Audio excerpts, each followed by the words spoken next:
എല്ലാവർക്കും നമസ്കാരം. IFPHന്റെ 1988 പ്രതിദിന സൂം വെബിനാറിലേക്ക് എല്ലാവരെയും സ്വാഗതം ചെയ്തുകൊള്ളുന്നു. ഇന്ന് നമ്മുടെ ക്ലാസ് ആരംഭിക്കുന്നതിന് മുമ്പ് ഒരു നിമിഷം ഈശ്വര പ്രാർത്ഥന. നന്ദി. ഇന്ന് നമുക്ക് അതിഥിയായി എത്തുന്നത് doctor Sreelekha G, BHMS, homoeopathic consultant, assistant doctor Ramakrishnan, RV നാഥൻ ചിൽഡ്രൻസ് ക്ലിനിക്, നെല്ലേപ്പിള്ളി, പാലക്കാട്. രാമകൃഷ്ണൻ ഡോക്ടറുടെ പ്രതിനിധിയായിട്ടാണ് ഡോക്ടർ നമുക്ക് ക്ലാസ് എടുത്തുകൊണ്ടിരിക്കുന്നത്. അക്യൂട്ട് ഡിസീസുകളും അവയുടെ ഹോമിയോപ്പതി ചികിത്സയും 5ാം ഭാഗമാണ് ഇന്ന് ക്ലാസ് എടുക്കുന്നത്. ഇന്നത്തെ വിഷയം വയറുവേദനയും ഛർദിയും എന്നുള്ളതാണ്. ഈ വിഷയത്തിൽ ക്ലാസ് എടുക്കുന്നതിന് ശ്രീലേഖ ഡോക്ടറെ സ്നേഹപൂർവ്വം ഈ പ്ലാറ്റ്ഫോമിലേക്ക് സ്വാഗതം ചെയ്തുകൊള്ളുന്നു. ഡോക്ടർക്ക് ആരംഭിക്കാം. ശ്രീലേഖ ഡോക്ടറെ ഹോസ്റ്റ് ആക്കിയിട്ടുണ്ടല്ലോ അല്ലേ? എല്ലാവർക്കും നമസ്കാരം. ഇന്നും അക്യൂട്ട് ഡിസീസിന്റെ കണ്ടിന്യൂഷൻ ആണ്. അതിന്റെ 5ാം ഭാഗമാണ് ഇന്ന് എടുക്കാൻ വേണ്ടി പോകുന്നത്. എല്ലാവരെയും എന്റെ ക്ലാസ്സിലേക്ക് ഞാൻ ക്ഷണിച്ചുകൊള്ളുന്നു. ഇന്നത്തെ ടോപ്പിക് കോളിക് ആൻഡ് വോമിറ്റിംഗ് ആണ്. നമുക്ക് ഇതും ക്ലിനിക്കിൽ നമുക്ക് സ്ഥിരം വരുന്ന കേസസ് ആണ്. കോളിക്, വോമിറ്റിംഗ്, വയറുവേദന, ഛർദി എന്ന് പറഞ്ഞിട്ട് വരുന്നത്. അപ്പൊ ആദ്യം നമുക്ക് നമ്മളെ ക്ലാസ്സിലേക്ക് ആരംഭിക്കാം. നമ്മൾ ക്ലിനിക്കിൽ എന്താണോ ചെയ്യുന്നത്, കോളിക്കിനും വൊമിറ്റിങ്ങിനും എന്താണോ ചെയ്യുന്നത്, അതന്നെയാണ് നമ്മൾ ഇവിടെ പറയാൻ വേണ്ടി പോകുന്നത്. ഈ പറയുന്നത് മാത്രം ശരി എന്നല്ല, പക്ഷെ ഇതിൽ വേണ്ടത് എടുക്കാം. നമ്മൾ കൊടുക്കുന്ന നമ്മൾ റെഫറൻസ് നോട്ടാണ് നമ്മളിവിടെ ഷെയർ ചെയ്യുന്നത്. അപ്പൊ അത് എല്ലാവർക്കും യൂസ്ഫുൾ ആവുന്നെന്ന് വിചാരിക്കുന്നു. നമുക്ക് റെഫർ ചെയ്യാൻ വേണ്ടി എഴുതി ഷെയർ ചെയ്യാണ്. പിന്നെ ഒരുപാട് വർഷത്തെ ഒരു 7 ഡീക്കേഡ്സിന്റെ എക്സ്പീരിയൻസ് ആണ് ഞാൻ ഇവിടെ ഷെയർ ചെയ്യുന്നത്. ഇപ്പൊ രാംസാരം പ്രാക്ടീസ് ചെയ്യാൻ തുടങ്ങിയിട്ട് ഒരു 46 ഇയേഴ്സ് ആയി. പിന്നെ രാംസാറിന്റെ അച്ഛൻ അതേപോലെ ഒരു 40-45 ഇയേഴ്സ് പ്രാക്ടീസ് ചെയ്തിട്ടുണ്ട്. അപ്പൊ അത്രയും എക്സ്പീരിയൻസ് ആണ് രാംസാർ നമുക്ക് പറഞ്ഞു തരാറ് അവിടെ ഇരിക്കുമ്പോൾ.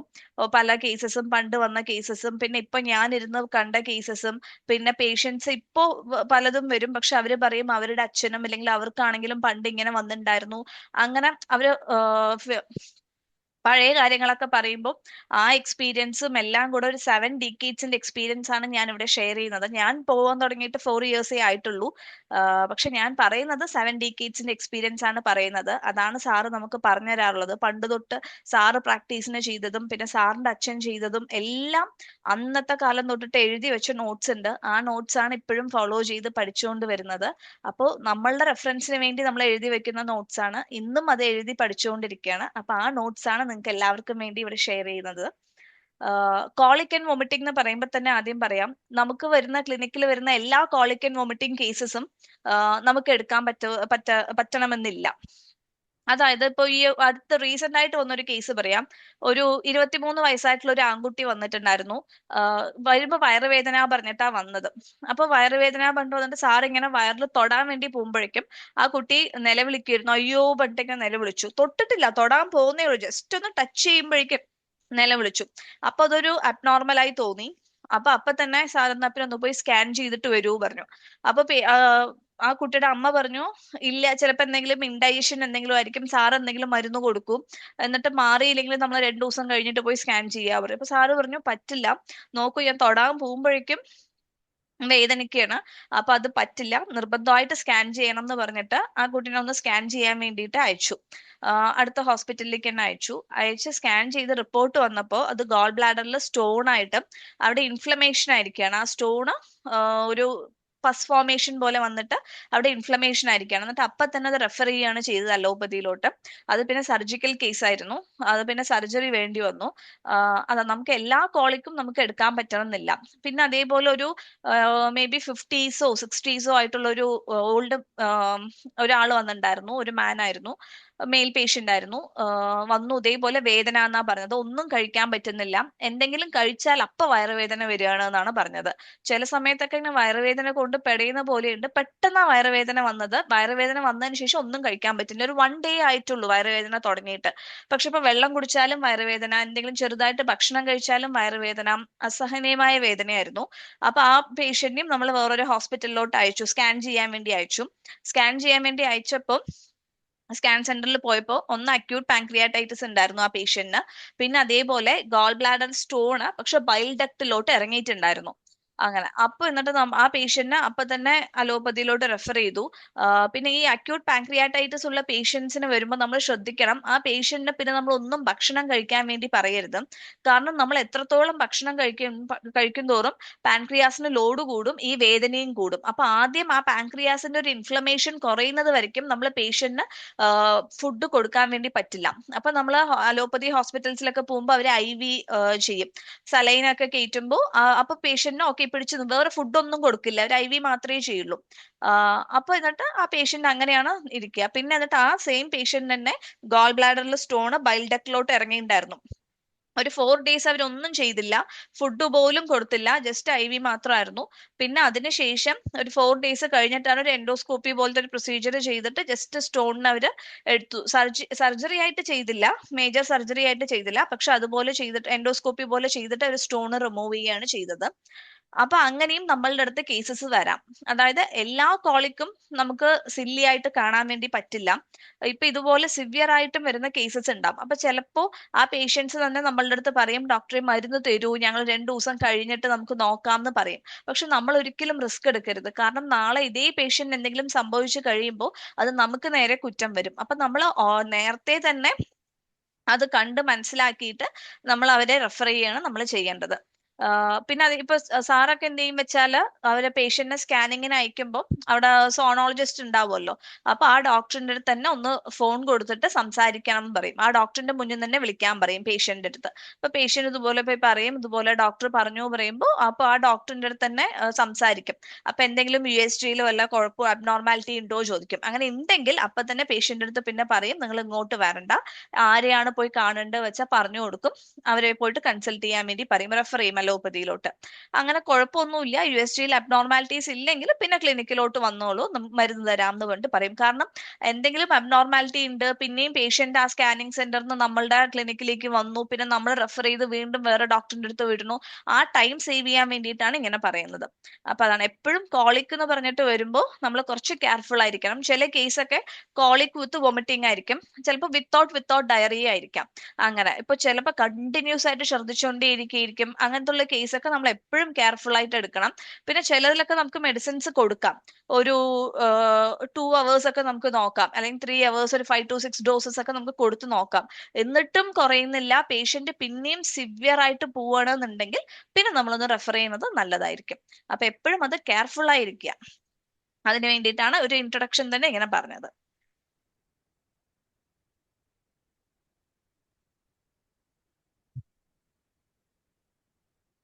അപ്പൊ ഫസ്റ്റ് കോളിക് എന്ന് പറയുമ്പോൾ തന്നെ ആദ്യം വന്നത് ഹാബിച്വൽ കോളിക് ആണ്. അതായത് ചില പേഷ്യൻസ് വന്ന് പറയും, സ്ലൈഡ് മാറിയില്ല, "ആ, ഫസ്റ്റ് സ്ലൈഡിൽ തന്നെ നിൽക്കുന്നു. ആണോ,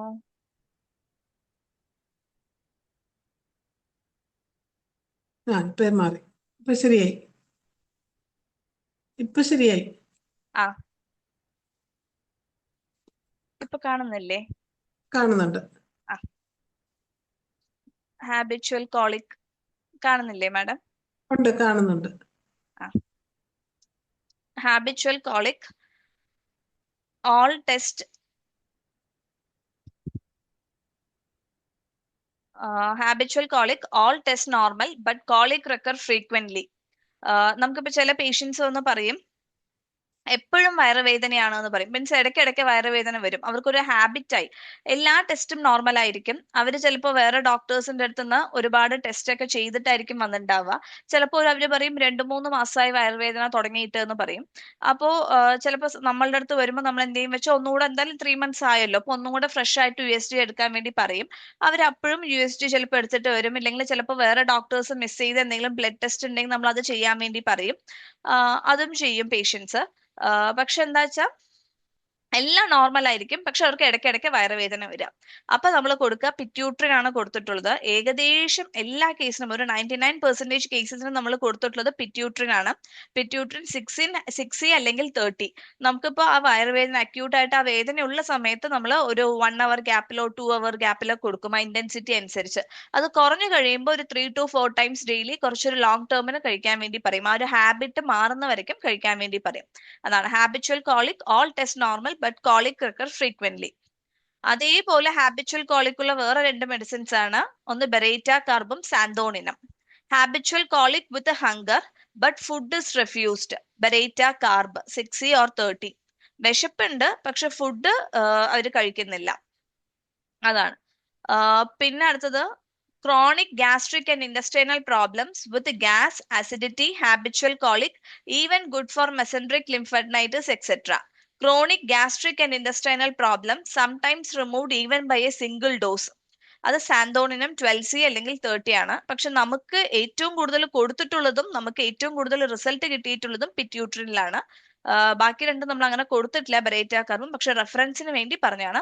ചിലപ്പോൾ നമ്മൾ പിറ്റ്യൂട്രിന്റെ കൂടെ അവർക്ക് വേറെ എന്തെങ്കിലും സിംറ്റംസ് ഉണ്ടെങ്കിൽ നമ്മൾ ചിലപ്പോൾ എന്തെങ്കിലും ബയോകെമിക്കോ അങ്ങനെ എന്തെങ്കിലും കൊടുക്കാറുണ്ട്. അതല്ലാന്നുണ്ടെങ്കിൽ നമ്മൾ പിറ്റ്യൂട്രിൻ മാത്രമേ നമ്മൾ കൊടുക്കാറുള്ളൂ. ഇനി ഒരു ഫീഡ്ബാക്ക് കേസ് ആണ്. Feedback case colic all test normal still the colic recur. Pituitrin 30 4 times daily അത് കൊടുക്കുക. പിന്നെ chamomilla mother tincture 5 drops in morning and 5 drops at bed time. അതാണ്. പിറ്റ്യൂട്രിൻ നമ്മൾ നേരത്തെ പറഞ്ഞു. സ്ലൈഡ് മാറിയില്ലേ? ഒരു സെക്കൻഡ് ഇപ്പൊ ഒന്ന് ശരിയാക്കാം. ഇപ്പൊ ഹലോ, കേൾക്കാം. കേൾക്കാം. അപ്പൊ ഫീഡ്ബാക്ക് കേസിന്റെ ആദ്യം പിറ്റ്യൂട്രിൻ 30 4 times ഡെയിലി കൊടുക്കുക. പിന്നെ chamomilla mother tincture 5 drops morning and night. Pituitrin നമ്മൾ നേരത്തെ പറഞ്ഞു, അതേ സെയിം പോയിന്റ് ആണ്. പിന്നെ കെമോമില്ല എന്ന് പറയുന്നത് അറിയാം, ഭയങ്കര മെന്റൽ ഇറിറ്റബിലിറ്റി ആണ്, പെയിൻ ആണ്. അപ്പൊ അതിന് നമ്മൾ കെമോമില്ല കൊടുക്കുന്നത് 5 drops മോർണിംഗും നൈറ്റും കൊടുക്കുക. പിറ്റ്യൂട്രിൻ 4 times ഡെയിലി കൊടുക്കുക. പിന്നെ ഇത് പറയുമ്പോൾ തന്നെ ഇപ്പൊ ചില കേസിൽ ഇപ്പൊ കുട്ടികളൊക്കെ ആകുമ്പോൾ സ്കൂൾ ഗോയിങ് ചിൽഡ്രൻ ഒക്കെ ആകുമ്പോൾ ചില കുട്ടികൾ വന്ന് പറയും സ്കൂളിലേക്ക് പോവാനാവുമ്പോൾ അവർക്ക് വയറുവേദനയാണ്, പക്ഷെ സാറ്റർഡേ സൺഡേസ് ഹോളിഡേയ്സ് ഒക്കെ വരുമ്പോൾ അവർക്ക് ഒരു പ്രശ്നവും ഇല്ല എന്ന് പറയും. അല്ലെങ്കിൽ ആ സ്കൂളിൽ പോണ ദിവസം ആകുമ്പോൾ രാവിലെ എണീക്കുമ്പോൾ ഫുൾ ഛർദി വയറുവേദന പറഞ്ഞിട്ടിരിക്കുക, അല്ലാത്ത ദിവസങ്ങളിൽ കുഴപ്പമില്ല. അപ്പൊ അങ്ങനത്തെ ഇത് എന്താ വെച്ചാൽ അവർക്ക് ഒരു ആങ്സൈറ്റി അല്ലെങ്കിൽ ഒരു ആന്റിസിപ്പേഷൻ ഉള്ളതുകൊണ്ടാണ് അങ്ങനെ പറയണത്. മീൻസ് അതും ഒരു ഹാബിച്വൽ കോളിക് പോലെ ആയിരിക്കും, പക്ഷെ അത് ഈ വീക്കെൻഡ്സിലോ ഹോളിഡേയ്സിലോ ഒന്നും ഉണ്ടാവില്ല, സ്കൂളിൽ പോകുമ്പോൾ മാത്രമായിരിക്കും. അപ്പൊ അങ്ങനത്തതിൽ നമ്മൾ അർജന്റം നൈട്രിക്കോ ആണ് അങ്ങനത്തതിൽ മെഡിസിൻ ആയിട്ട് വരിക. വേണമെങ്കിൽ നമുക്ക് പിറ്റ്യൂട്രിനും കൊടുക്കാം, അർജന്റം നൈട്രിക്കും കൊടുക്കാം, അല്ലെങ്കിൽ നമുക്ക് അർജന്റം നൈട്രിക്കം മാത്രമായിട്ട് കൊടുത്താലും കുഴപ്പമില്ല.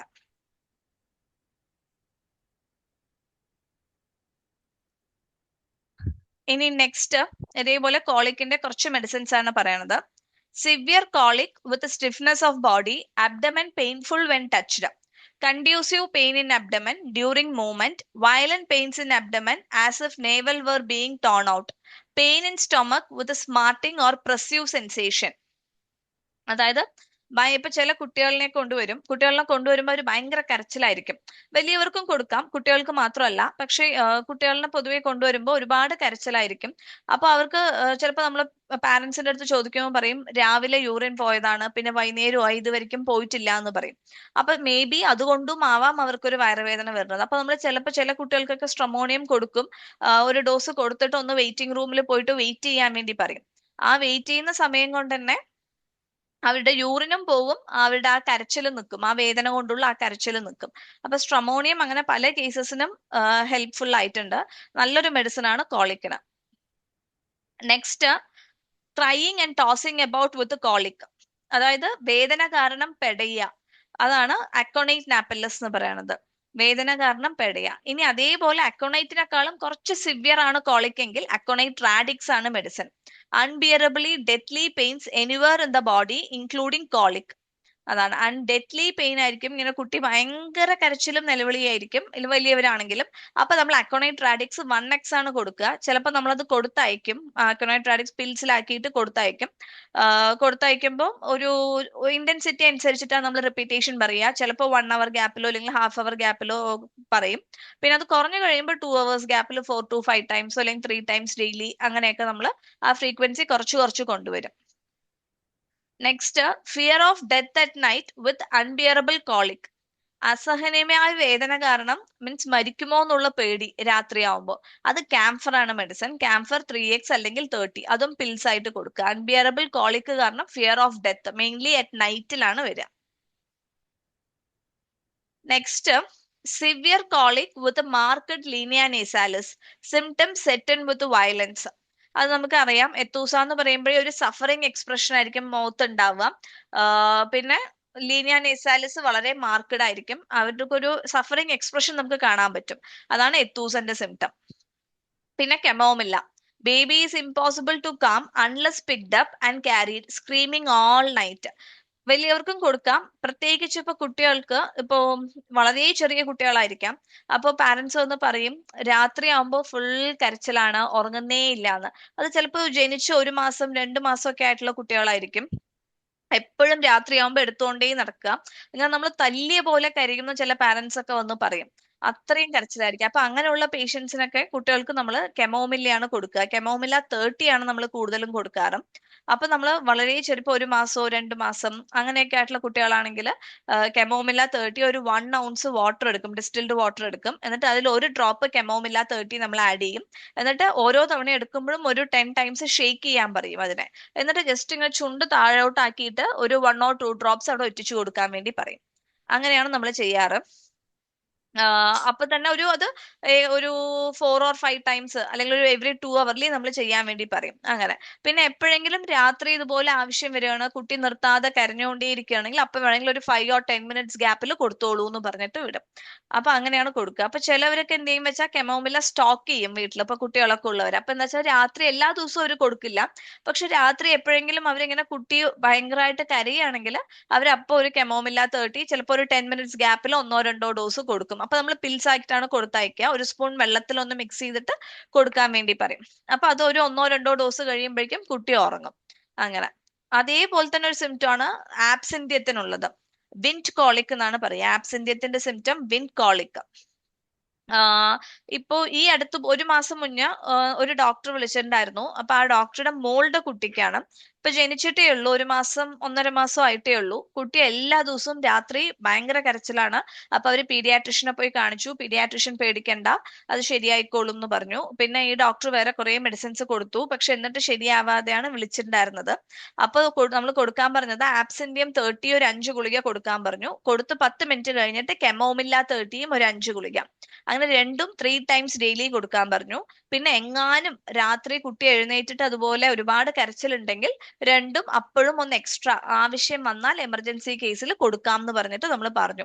ഒരു 3 days കഴിഞ്ഞോടനെ ആ ഡോക്ടർ വീണ്ടും വിളിച്ചു. ഇപ്പൊ കുഴപ്പമില്ല, സമാധാനമുണ്ട്, അവർക്കും പാരന്റ്സിനും വീട്ടുകാർക്കും ഉറക്കം കിട്ടുന്നുണ്ട്, കുട്ടിയും ഉറങ്ങുന്നുണ്ട്, രാത്രി കുഴപ്പമില്ലാന്ന്.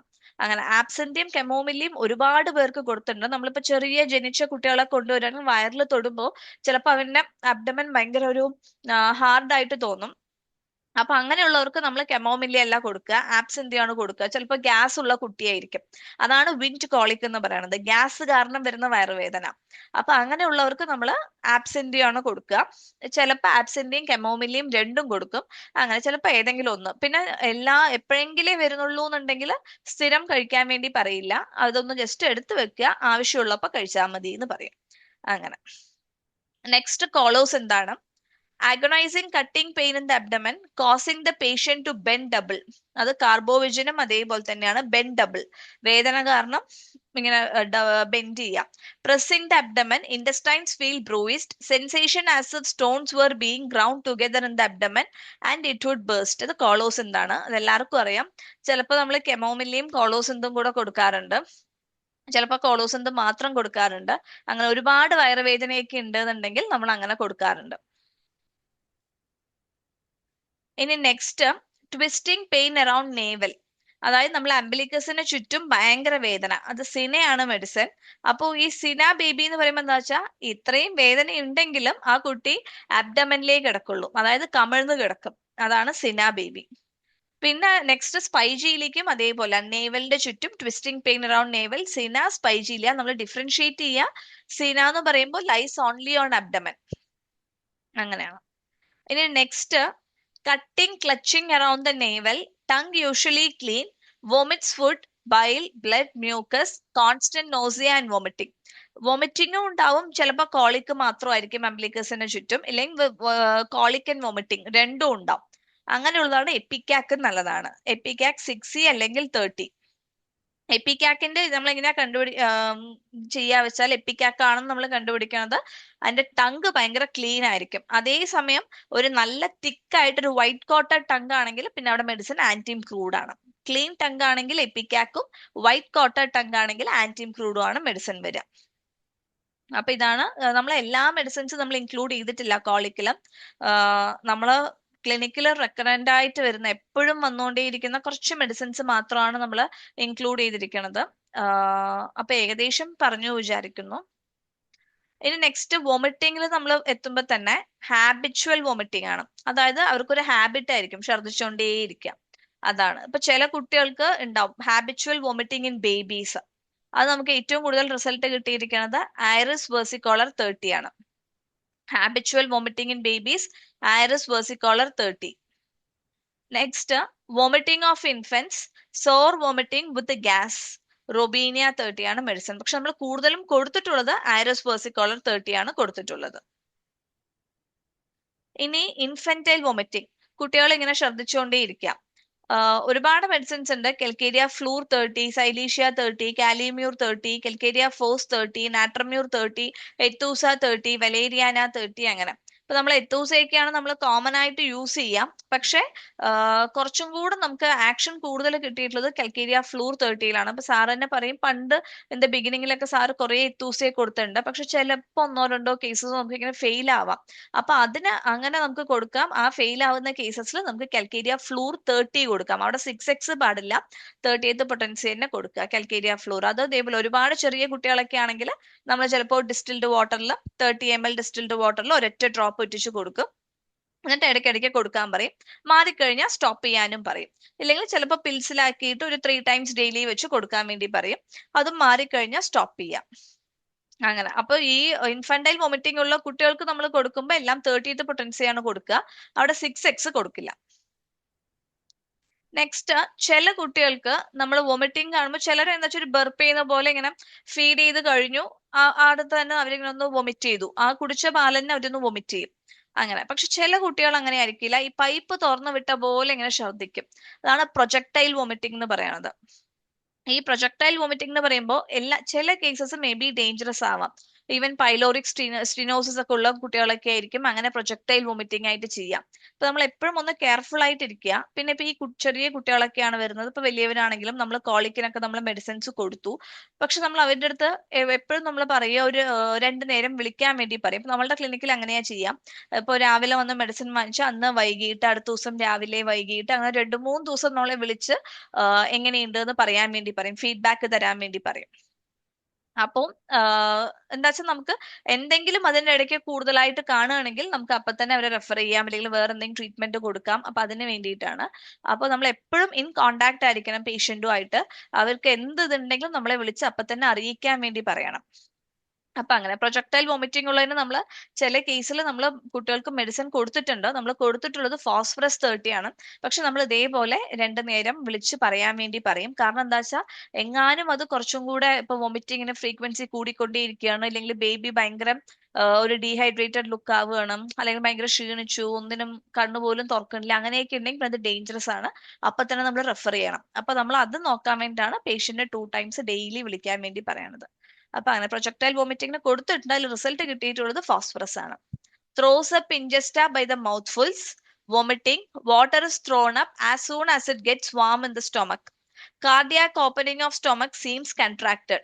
Too narrow, the scarcely swallowed comes up again. So phosphorus must be very good for projectile vomiting, pyloric stenosis, etc. അപ്പൊ ഇതാണ് പ്രൊജക്ടൈൽ വോമിറ്റിംഗിന്റെ കേസ്. ഇനി നെക്സ്റ്റ്, പിന്നെ നമ്മൾ ഈ വോമിറ്റിംഗ് എന്ന് പറയുമ്പോൾ നമുക്ക് കൂടുതലും വോമിറ്റിംഗ് കാണാൻ പറ്റുക ഫുഡ് പോയ്സണിങ്ങിലാണ് കാണാൻ വേണ്ടി പറ്റുക. അത് നമുക്ക് എപ്പോഴും നമുക്ക് ക്ലിനിക്കിൽ വരുന്ന കേസും ആണ് ഈ ഫുഡ് പോയ്സണിങ് എന്ന് പറഞ്ഞിട്ടുള്ളത്. ഇപ്പൊ വളരെ കൂടുതലാണ് ഫുഡ് പോയ്സണിങ്. ഫുഡ് പോയ്സണിങ് വരുമ്പോൾ തന്നെ നമ്മൾ പെട്ടെന്ന് ആലോചിക്കേണ്ട മെഡിസിൻസ് ആണ് ഇപ്പൊ സ്ക്രീനിൽ കാണുന്ന ഈ 3 സ്ട്രെപ്റ്റോകോക്സിനം, പൈറോജൻ, പെൻസിലിനം. ഇത് 3 എന്ത് ഫുഡ് പോയ്സൺ ആയിക്കോട്ടെ നമുക്ക് ഇതിൽ ഏതെങ്കിലും ഒന്ന് നമുക്ക് ധൈര്യമായിട്ട് കൊടുക്കാം. ഇപ്പോ സ്ട്രെപ്റ്റോകോക്സിന്റെ ഒരു ഫീഡ്ബാക്ക് കേസ് പറയാം. ഇപ്പൊ ഒരു ഡോക്ടർ തന്നെയാണ്, രാം സാറുമായിട്ട് നല്ല കോണ്ടാക്ട് ഉള്ള ഒരു ഡോക്ടറാണ്. ആ ഡോക്ടറിന്റെ മദർ ഇൻ ലോയ്ക്ക് പെട്ടെന്ന് ഡയറി ആയി, ഒരു 4 days ആയി തുടങ്ങിയിട്ട്. അപ്പോ എന്തോ നമ്മളുടെ എന്തോ മെഡിസിൻ കൊടുത്തു, പക്ഷെ നിന്നില്ല. ആള് ഭയങ്കര ക്ഷീണിച്ചപ്പോ അവർ അപ്പൊ തന്നെ അലോപ്പതി ഹോസ്പിറ്റലിൽ കൊണ്ടുപോയി. ഏജ്ഡ് ആണ്, വളരെ ഏജ്ഡ് ആണ് മദർ ഇൻ ലോ. അപ്പൊ എന്നിട്ട് അവർ കൊണ്ടുപോയി. അപ്പൊ ഫുൾ IV സലൈനൊക്കെ ഇറ്റിക്കൊണ്ടിരിക്കുകയാണ്. അവരും മെഡിസിൻസ് ഒക്കെ കൊടുക്കുന്നുണ്ട്, പക്ഷെ എന്നിട്ടും ഡയറിയ നിൽക്കുന്നേ ഇല്ല. ഒരു 4 days ആയി. അപ്പോഴാണ് ആ ഡോക്ടർ രാം സാറിനെ വിളിച്ചത്. അപ്പൊ ഇങ്ങനെയാണ് പറഞ്ഞു. അപ്പോൾ അതിൽ അലോപ്പതിയിൽ ഒരു ഡയഗ്നോസ് ചെയ്തത് ഇൻഫെക്റ്റീവ് ഡയറിയ എന്ന് പറഞ്ഞിട്ടാണ് ഡയഗ്നോസ് ചെയ്തത്. അപ്പൊ സാറ് പറഞ്ഞു എന്തായാലും സംതിങ് ഇൻഫെക്ഷൻ ഉണ്ടല്ലോ, ഒരു സെപ്റ്റിക് കണ്ടീഷൻ പോലെയാണ്, അപ്പൊ എന്തായാലും സ്ട്രെപ്റ്റോകോക്സിൻ ഉണ്ടെങ്കിൽ അത് കൊടുക്കൂ പറഞ്ഞു. അപ്പൊ ആ ഡോക്ടർ പറഞ്ഞു 1 ആണ് ഉള്ളത് പറഞ്ഞു. അപ്പൊ ഓക്കെ കൊടുത്തോളൂ പറഞ്ഞു. അപ്പൊ ആ ഡോക്ടർ സ്ട്രെപ്റ്റോകോക്സിൻ 1 ലാക്ടോസിൽ മെഡിക്കേറ്റ് ചെയ്തിട്ട് കൊടുക്കുകയാണ് ചെയ്തത്. ഒരു 2 ഡോസ് എന്തോ കൊടുത്തു. 2 ഡോസ് കൊടുക്കുമ്പോഴേക്കും അത് കംപ്ലീറ്റ് ആയിട്ട് സ്റ്റോപ്പ് ചെയ്തു. ആൾ ഹോസ്പിറ്റലിൽ അഡ്മിറ്റ് ആണ്, പക്ഷെ അവിടെ പറഞ്ഞിട്ടില്ല അവിടുത്തെ ഡോക്ടേഴ്സിന്റെ അടുത്ത്. നമ്മളുടെ മെഡിസിൻ കൊടുത്തു, 2 ഡോസ് ആകുമ്പോഴേക്കും അത് നിന്നു. പിന്നെ IV ഒക്കെ സ്റ്റോപ്പ് ചെയ്തു. പിന്നെ ഫുഡൊക്കെ കഴിക്കാൻ വേണ്ടി തുടങ്ങി നോർമലായിട്ട്. പിന്നെ എന്നിട്ട് അവർ ഡിസ്ചാർജ് ചെയ്ത് വരിക ചെയ്ത്. അപ്പൊ അങ്ങനെയാണ് സ്ട്രെപ്റ്റോകോക്സ് എന്ന് പറയുന്നത്. എന്ത് സെപ്റ്റിസീമിയോ എന്ത് സെപ്റ്റിക് കണ്ടീഷൻ ആയിക്കോട്ടെ, സ്ട്രെപ്റ്റോകോക്കിൻ നല്ലൊരു മെഡിസിൻ ആണ്. Deep dull pain in the epigastric region, cannot even bear the weight of hand on the abdomen while lying down. അതാണ് സ്ട്രെപ്റ്റോകോക്സിന്റെ പോയിന്റ്. ഇനി നെക്സ്റ്റ് പൈറോജൻ ആണ്. Septicaemia, a great remedy for septic states with intense restlessness, chronic complaints that date back to septic conditions. പൈറോജനും അതേപോലെ. ഇപ്പൊ pyrogen കുട്ടിയൊക്കെ നമുക്ക് ക്ലിനിക്കിൽ വരുമ്പോഴേ നമുക്ക് അറിയാൻ പറ്റും, ഭയങ്കര ഡസ്കി ഫേസ് ആയിരിക്കും. ഇപ്പൊ അത് ഫീവർ ആയിക്കോട്ടെ, അല്ലെങ്കിൽ ഫുഡ് ഇൻഫെക്ഷൻ ആയിക്കോട്ടെ, എന്താണെങ്കിലും ഒരു കാർമേഘം പോലെ ഇരുണ്ട മുഖമായിരിക്കും. അതിനാണ് നമ്മൾ ഡസ്കി ഫേസ് എന്ന് പറയുന്നത്. അത് കാണുമ്പോൾ ആ മെഡിസിൻ പൈറോജൻ ആണ്. ഇപ്പൊ ചില കുട്ടികളൊക്കെ ഫീവർ ആയിട്ടായിരിക്കും വരിക, പക്ഷെ ഒരു ഡസ്കി ഫേസ് ആയിരിക്കും. അപ്പൊ നമ്മൾ പൈറോജൻ ആണ് കൊടുക്കുക. അപ്പൊ നമ്മൾ സസ്പെക്ട് ചെയ്യുക എന്തായാലും ആ കുട്ടിക്ക് ഒരു യൂറിനറി ഇൻഫെക്ഷൻ ഉണ്ടാവും. നമ്മൾ യൂറിൻ ടെസ്റ്റ് ചെയ്യുമ്പോൾ യൂറിനറി ഇൻഫെക്ഷൻ എന്ന് പറഞ്ഞിട്ട് കാണിക്കും. പക്ഷെ നമ്മൾ ചെറിയ കുട്ടികളൊക്കെ ആണെങ്കിൽ അത് ടെസ്റ്റ് ചെയ്യാൻ വേണ്ട, ഓക്കെ നമ്മൾ പൈറോജൻ മാത്രം കൊടുത്തുവിടും. കുറച്ച് ദിവസം വെള്ളവും കുടിക്കാൻ വേണ്ടി പറയും. കുറച്ച് ദിവസം കഴിയുമ്പോൾ അത് മാറുകയും ചെയ്യും. അപ്പൊ അതാണ് ഡസ്കി ഫേസ് ആണ് പൈറോജന്റെ പോയിന്റ്, ഡിഫറൻഷിയേറ്റിംഗ് പോയിന്റ്. ഇനി next penicillinum. Sepsis or septicaemia, nausea, vomiting, diarrhea and abdominal cramps, typhoid after food poisoning due to unhealthy foods, bad water, etc. അതായത് ഈവൻ ടൈഫോയിഡിന് പോലും പെൻസിലിനം നല്ലതാണ്. അതായത് അൺഹെൽത്തി ഫുഡ്സോ ബാഡ് വാട്ടറോ കഴിച്ചിട്ട് വരുന്നത് ടൈഫോയിഡിന് പോലും പെൻസിലിൻ നല്ലതാണ്. അതും സെപ്റ്റിസീമിയക്ക് നല്ലതാണ്. ഇപ്പൊ പെൻസിലിനം പറയുന്നത് നമ്മൾ അലോപ്പതിയിൽ പോകുമ്പോൾ അവർ കൊടുക്കുന്ന ആന്റിബയോട്ടിക് ആണ് പെൻസിലിനം. അതിനെ നമ്മൾ പൊട്ടൻഡൈസ്ഡ് ഫോമിൽ കൊടുക്കുക. ഒരു ആന്റിബയോട്ടിക് ലൈക്ക് ആക്ഷൻ ആയിരിക്കും അപ്പൊ നമുക്ക് കിട്ടുക പെൻസിലിനം കഴിക്കുമ്പോൾ. അത് എന്ത് ഇൻഫെക്ഷനും സെപ്റ്റിക് കണ്ടീഷൻ ആയിക്കോട്ടെ, ഇപ്പൊ ഒരു ത്രോട്ടിൽ ഒരു എന്താണ് ഒരു പസ് ഫോർമേഷൻ പോലെ ഒരു ത്രോട്ടിൽ ഒരു ഇൻഫെക്ഷൻ വരികയാണ്, നമുക്ക് പെൻസിലിനം കൊടുക്കാം. അങ്ങനെ എന്ത് സെപ്റ്റിക് കണ്ടീഷനും സെപ്സിസിനും നമുക്ക് പെൻസിലിനം കൊടുക്കാൻ വേണ്ടി പറ്റും. ഒരു ആന്റിബയോട്ടിക് ലൈക്ക് ആക്ഷൻ ആണ് നമുക്ക് കിട്ടുക. ഇതേപോലെ ഇപ്പൊ ചില പേഷ്യൻസ് ഒക്കെ വരും, അലോപ്പതിയിൽ പാരസെറ്റമോളോ അല്ലെങ്കിൽ വേറെ എന്തെങ്കിലും മെഡിസിൻസ് കഴിച്ചു, അത് കഴിഞ്ഞിട്ട് ബോഡി കംപ്ലീറ്റ് ആയിട്ട് റാഷസ് വന്നു എന്ന് പറഞ്ഞിട്ട് പേഷ്യൻസ് വരാറുണ്ട്. അപ്പൊ അവർക്കും നമ്മൾ പെൻസിലിനം 6E അല്ലെങ്കിൽ 30, അതായത് അതിന്റെ പൊട്ടൻഡൈസ്ഡ് ഫോം ആണ് നമ്മൾ കൊടുക്കാറ്. അപ്പോൾ ഏറ്റവും ഇമ്പോർട്ടന്റ് ആയിട്ട് നമുക്ക് എന്ത് സെപ്റ്റിക് കണ്ടീഷൻസ് ആണെങ്കിലും ഓർത്തു വെക്കേണ്ട മെഡിസിൻ ആണ് സ്ട്രെപ്റ്റോകോക്സിനം, പൈറോജൻ ആൻഡ് പെൻസിലിനം. ഇനി ഇത് വേറൊരു കുറച്ചും കൂടെ ഒരു ഇതായിട്ടുള്ള ഒരു ഫുഡ് പോയ്സണിങ് ആണ്. Best remedy to neutralise the bad effects of food poisoning or food intoxication. So logically, this remedy is the best antidote for life-threatening shawarma poisoning, kurimandi poisoning from other stale bread and cakes, stale non-veg items, etc. Salmonella poisoning. ഷവർമയും കുഴിമന്തിയും മാത്രമല്ല, അതെന്ത് കഴിച്ചോട്ടെ, പക്ഷെ കുറച്ചും കൂടെ ഇപ്പൊ severe ആയിട്ട് ഉള്ള food poisoning ഒക്കെയാണ്, ഒരുപാട് തവണ ഛർദ്ദിച്ചുകൊണ്ടേയിരിക്കുന്നു, ലൂസ് മോഷൻ ഉണ്ട്, ഡയറിയ ഒക്കെ ഉണ്ടെങ്കിൽ നമ്മളപ്പോ ബാസിലസ് ഗാറ്റ്നർ ആണ് കൊടുക്കുക, ബാറ്റ് 12C അല്ലെങ്കിൽ 30. ചിലപ്പോൾ നമ്മൾ അതിന്റെ കൂടെ പെൻസിലിനം 30യോ പൈറോജൻ 30യോ അതും കൂടെ നമ്മൾ കൊടുക്കാറുണ്ട്. രണ്ടും അവർലി റിപ്പീറ്റ് ചെയ്യാൻ പറയും, നല്ലോണം കുറയുന്നത് വരയ്ക്കും. അത് കുറഞ്ഞു കഴിഞ്ഞാൽ പിന്നെ എവറി 2 അവർലി കൊടുക്കാൻ വേണ്ടി പറയും. ചിലപ്പോൾ ഇതിന്റെ കൂടെ തന്നെ ഇപ്പൊ ഡയറിയ ഒക്കെ വരും ഇങ്ങനെ ഫുഡ് പോയ്സണിങ് വരുമ്പോൾ. അപ്പോ പറയും ഭയങ്കര ഒഫെൻസീവ് സ്റ്റൂൾ ആണെന്നൊക്കെ പറയുമ്പോൾ അതെന്തായാലും സം സോർട്ട് ഓഫ് ഇൻഫെക്ഷൻ ഉണ്ട്, നല്ല ക്ഷീണം ഒക്കെ ഉണ്ടെങ്കിൽ നമ്മൾ ബാസിലസ് ഗാർട്ട്നർ 12C അല്ലെങ്കിൽ 30 കൊടുക്കും. ഒരു പിൽസ് കൊടുക്കും.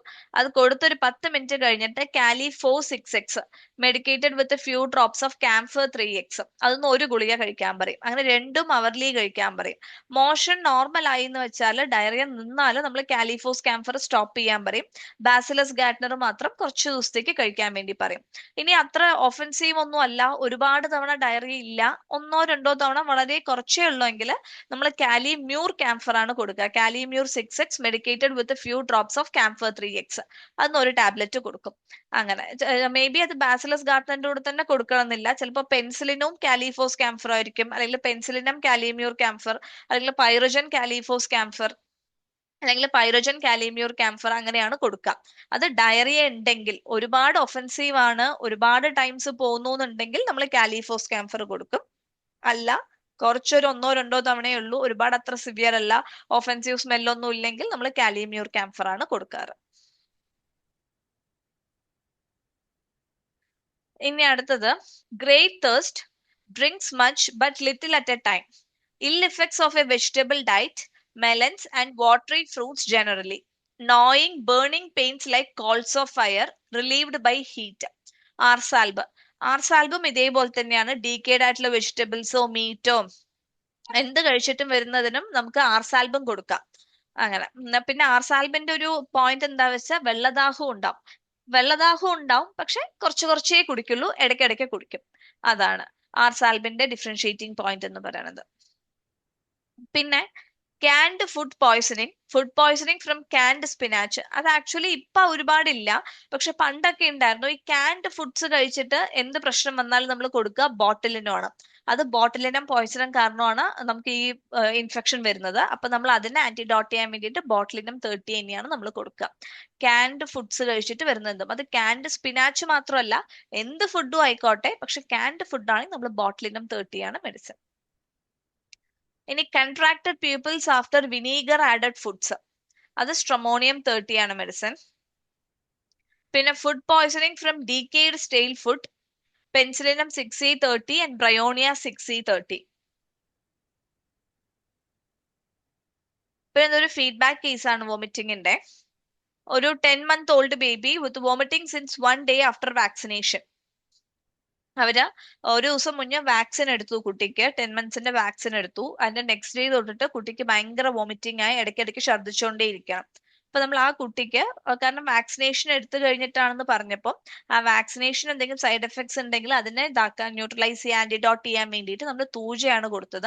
അതേപോലെ 1 ounce ഡിസ്റ്റിൽഡ് വാട്ടറിൽ ഒരൊറ്റ ഡ്രോപ്പ് തൂജ 30 ഒറ്റിച്ചു. എന്നിട്ട് എവറി 10 times എടുക്കുന്ന മുന്നേ ഷേക്ക് ചെയ്യുക. എന്നിട്ട് 2 or 3 ഡ്രോപ്സ് ആദ്യത്തെ ആ നമ്മളുടെ അടുത്ത് ക്ലിനിക്കിൽ വന്ന ദിവസം ഹാഫ് ആൻ അവർലി കൊടുക്കാൻ പറഞ്ഞു, എവറി ഹാഫ് ആൻ അവർ കൊടുക്കാൻ പറഞ്ഞു. നെക്സ്റ്റ് ഡേ തൊട്ടിട്ട് അവർലി കൊടുക്കാൻ പറഞ്ഞു. ഒറ്റ ദിവസം കൊണ്ട് അത് ശരിയാവുകയും ചെയ്തു. അതാണ്. ആഫ്റ്റർ വാക്സിനേഷൻ ആണെങ്കിൽ തൂജയാണ് മെഡിസിൻ. വേറൊരു ഫീഡ്ബാക്ക് കേസ്, വയലന്റ് വോമിറ്റിംഗ് വിത്ത് severe dehydrated look after pilgrimage like Sabarimala. അത് ആ കുട്ടി ശരിക്കും ശബരിമലയ്ക്ക് പോയിട്ട് വന്ന കുട്ടിയായിരുന്നു. ശബരിമലയ്ക്ക് പോയി, പിന്നെ അവര് കുറേ അമ്പലങ്ങളിലോട്ടൊക്കെ പോയിട്ടാ വന്നത്. അപ്പൊ അവർ എന്തൊക്കെയോ ഹോട്ടലിൽ നിന്ന് കഴിച്ചു. എന്നിട്ട് അതിനുശേഷം ഫുൾ ഛർദി, ഡയറിയ അങ്ങനെയൊക്കെ പറഞ്ഞിട്ടാ വന്നത്. നല്ല ഹൈ ടെമ്പറേച്ചറും ഉണ്ടായിരുന്നു.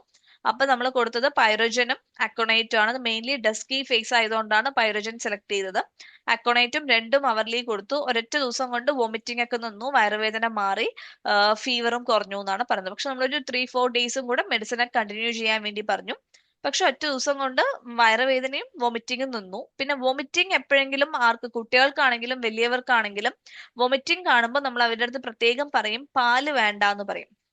Milk and milk products avoid ചെയ്യാൻ വേണ്ടി പറയും. ബ്ലാക്ക് ടീ കഴിക്കാം, പക്ഷെ പാല് വേണ്ട എന്ന് പറയും. അങ്ങനെ പിന്നെ മീൻസ് ആവിയിൽ വെന്ത അരി ഭക്ഷണങ്ങളൊക്കെ കഴിക്കുക, ഇഡ്ലി, അപ്പം, നൂലുപുട്ട്, സേവ, അധികം എണ്ണയില്ലാത്ത ദോശ, അങ്ങനെ അതൊക്കെ കഴിക്കാം. കഞ്ഞി കഴിക്കാം. പിന്നെ അതേപോലെ കുറച്ച് മോര് മഞ്ഞപ്പൊടി ഇട്ടിട്ട് മോര് കറി ഉണ്ടാക്കിയിട്ട് മോര് കാച്ചി കഴിക്കാം. അങ്ങനെ അത് കഴിക്കാം. പിന്നെ black tea, arrowroot biscuit അല്ലെങ്കിൽ മേരി ഗോൾഡ് ബിസ്ക്കറ്റ് കിട്ടും, അത് കഴിക്കുക. അങ്ങനെ വളരെ ലൈറ്റ് ആയിട്ടൊന്ന് വോമിറ്റിംഗ് കുറയുന്നവരേക്കും ലൈറ്റ് ഫുഡ്സ് മാത്രം, ഈസിലി ഡൈജസ്റ്റബിൾ ആയിട്ടുള്ളത് മാത്രം കഴിച്ചാൽ മതി എന്ന് പറയും. അത് കഴിഞ്ഞിട്ട് പിന്നെ കുറച്ചും കൂടെ നമുക്ക് എന്തെങ്കിലും കഴിക്കാം, പക്ഷെ എന്നാലും നോൺ വെജ് ഒക്കെ കഴിക്കാൻ ഒരു 1 week കഴിഞ്ഞിട്ട് കഴിച്ചാൽ മതി എന്ന് പറയും. നെക്സ്റ്റ്, എന്ത് കഴിച്ചാലും ഛർദിക്കും. Vomiting induced by eating or drinking anything. എന്ത് കഴിച്ചാലും അപ്പൊ തന്നെ ശ്രദ്ധിക്കുക. അത് ഫെറമെറ്റ് 30 ആണ് മെഡിസിൻ. അപ്പൊ നമ്മൾ ഫെറമെറ്റ് 30 ഒരു 4 ടൈംസ് ഡെയിലി കൊടുക്കും. പിന്നെ എത്തൂസ 30 അറ്റ് ബെഡ് ടൈം കൊടുക്കും. എത്തൂസ എന്തിനാ കൊടുക്കുന്നതെന്ന് വെച്ചാൽ ആ ഒരു സഫറിങ് എക്സ്പ്രഷൻ, എന്ത് കഴിച്ചാലും കുട്ടി ഛർദ്ദിച്ചോണ്ടേ ഇരിക്കുക. അപ്പൊ ആ ഒരു സഫറിങ് എക്സ്പ്രഷനും അതൊക്കെ ഒന്ന് കുറയ്ക്കാൻ വേണ്ടിയാണ് നമ്മൾ എത്തൂസ കൊടുക്കുന്നത്. ഫെറമെറ്റിന്റെ പോയിന്റ് ആണ് എന്ത് കഴിച്ചാലും ഛർദ്ദിക്കുക. Vomiting induced by eating or drinking anything. ഇനി next, fear of vomiting leads to fear of eating or drinking anything. Here, anxious and anticipation are the main symptoms. അതായത് പേടി കാരണം അവർക്ക് ഇടയ്ക്കിടയ്ക്ക് ഇങ്ങനെ വയറുവേദന വരികയാണ്. വയറുവേദന വരുന്നത് കാരണം ആ കുട്ടികൾക്ക് കഴിക്കാനും ഭക്ഷണം കഴിക്കാനോ അല്ലെങ്കിൽ എന്തെങ്കിലും കുടിക്കാനടക്കം അവർക്ക് പേടിയായിരിക്കും, വയറുവേദനയും ഛർദിയും കാരണം. അപ്പൊ അതാണ് അവിടെ മെയിൻലി ഒരു ആങ്സൈറ്റി അല്ലെങ്കിൽ ഒരു ആന്റിസിപ്പേഷൻ പോലെ ഉണ്ടായി. ഇപ്പൊ നമുക്ക് ഒരുപാട് ക്ലിനിക്കിൽ കാണാൻ പറ്റുന്ന കേസാണ് മെസെൻട്രിക് ലിംഫാഡനൈറ്റിസ് എന്ന് പറയുന്നത്. ഇപ്പൊ മെസെൻട്രിക് ലിംഫാഡനൈറ്റിസിനാണെങ്കിലും അതിന്റെ സിംറ്റംസ് എന്താ വെച്ചാൽ ഇങ്ങനെ ഫ്രീക്വന്റ് ആയിട്ട് വരുന്ന വയറുവേദന അല്ലെങ്കിൽ വോമിറ്റിംഗ് ഉണ്ടാവും, ചില കുട്ടികൾക്ക് ഡയറി ഉണ്ടാവും, ഇതൊക്കെയാണ് ഉണ്ടാവും. മെയിൻലി കോളിക് വോമിറ്റിംഗ്, ഡയറിയ ഇതായിരിക്കും ഉണ്ടാവുക. അപ്പൊ നമ്മൾ അങ്ങനെ ഒരു സംശയം തോന്നുകയാണെങ്കിൽ ഒന്ന് USG എടുക്കണോണ്ട്